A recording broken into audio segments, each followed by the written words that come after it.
If you're watching this right now, it's likely because you've just relapsed or you're battling intense urges, desperately looking for a way out. You've tried everything, yet you remain trapped in this cycle, and you despise yourself for it. The problem isn't that you're not trying hard enough, it's that you've been given the wrong advice. People tell you to fight your urges, rely on willpower, and push yourself harder. But that's exactly why you keep failing. What I'm about to share will completely transform the way you understand this addiction. First, let's address the harsh truth about why you're really stuck in this cycle. The issue isn't just about what you're doing, it's about how your brain is working against you. The reason you're struggling is that your brain has been hijacked. Every time you give in to those urges or watch inappropriate material, you're not only committing a sin, you're also rewiring your brain's reward system. Allah created your brain with an amazing reward mechanism, where accomplishing meaningful things triggers the release of dopamine. However, pornography disrupts this natural balance, flooding your brain with excessive dopamine, which numbs it to regular activities. Prayer no longer brings you peace. Exercising feels unrewarding, and you become desensitized to everything except that artificial dopamine hit. Here's the worst part. Every time you try to quit using willpower, you unknowingly make the addiction stronger. You might resist for a day or two, but eventually, the urge overwhelms you.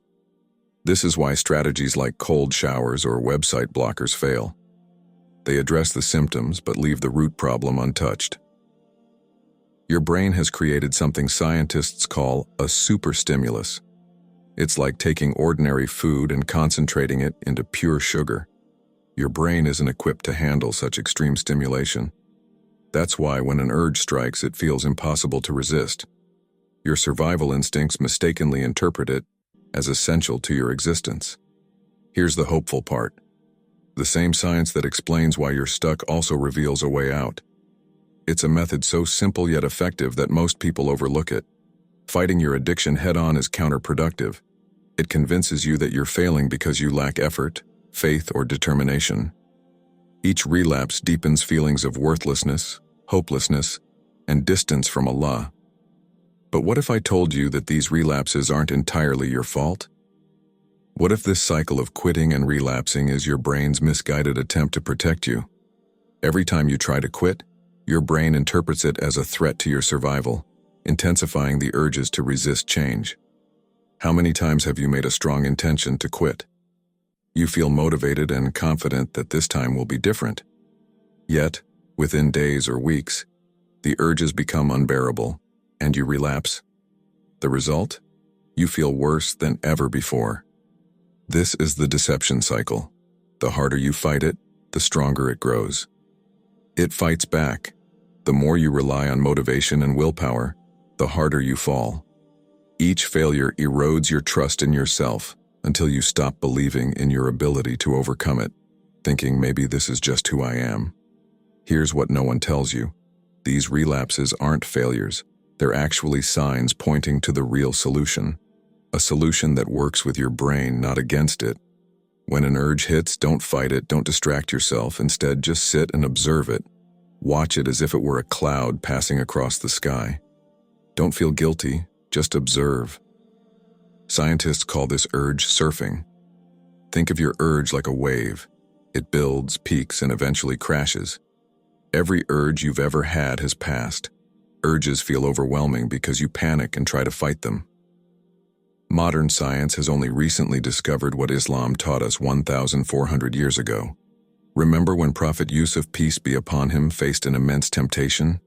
He didn't stand and fight it. He didn't rely on willpower. The Quran tells us he ran. He acknowledged its presence and simply turned away. This is why Allah describes himself in the Quran as the most subtle. Sometimes the answer isn't to fight harder, it's to understand better. Each time you observe an urge and let it pass, you rewire your brain. You teach your primitive brain that these urges aren't threats or opportunities. They're just thoughts. How to apply this daily? Step 1. When an urge arises, don't panic. Don't try to distract yourself. Just stop what you're doing. Step 2. Set a timer for 15 to 30 minutes. Your brain can handle anything for 15 minutes. Step 3. Sit down, close your eyes, and observe where you feel the urge in your body. Here's what will happen. The urge will intensify at first. Your brain will demand attention, saying things like, "Just one last time. You can start fresh tomorrow." This is normal. Let these thoughts come and go. Repeat this every time an urge hits. Each time you build new neural pathways and train your brain to respond differently. Many try this once or twice, find it works, and let their guard down. That's when Shaitan strikes hardest. Make this your default response to every urge, for at least 90 days. When trapped in this cycle, Shaitan convinces you that Allah dislikes you, that you're too impure to pray or make dua. But what if your struggle is actually a sign that Allah is calling you closer? Every relapse brings guilt, shame, and a desire for forgiveness. In those moments, your heart turns back to Allah. Allah uses these feelings to guide you back to Him. Remember, Shaitan doesn't waste time on those far from Allah. He targets those striving to grow closer. Your struggle shows that you're on the right path.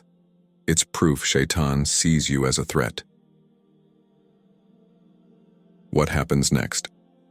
Most people will watch this, feel inspired briefly, and then slip back into old habits. But you're different. You stayed until the end because you know this could be the turning point. Here's what you've learned. Your brain has been hijacked. Stop fighting urges. Start observing them. Just 15 minutes of observing an urge can begin rewiring your brain. When the next urge arises, and it will, remember this method. Set a timer for 15 minutes. Observe it. Watch what happens. If you need personal support in overcoming this struggle, I offer one-to-one coaching. The link is in the description. Fill out the form, and let's break this cycle together. Inshallah, you will apply these principles in your life. Remember, external judgments do not define your value or purpose. Take time to reflect on how you can incorporate these principles into your daily routine. Whether you are a Muslim or not, I hope this video has added value to your life. Until we meet again, stay courageous and steadfast. Comment Alhamdulillah if you've read this far, and congratulations. From now on, you'll naturally become a priority without needing to seek attention from others. Be sure to subscribe and leave likes to help spread Islam, and never stop seeking Islamic knowledge. May Allah reward you. Remember, Allah didn't bring you to this moment by accident. This could be the beginning of real change. I'll see you in the next video.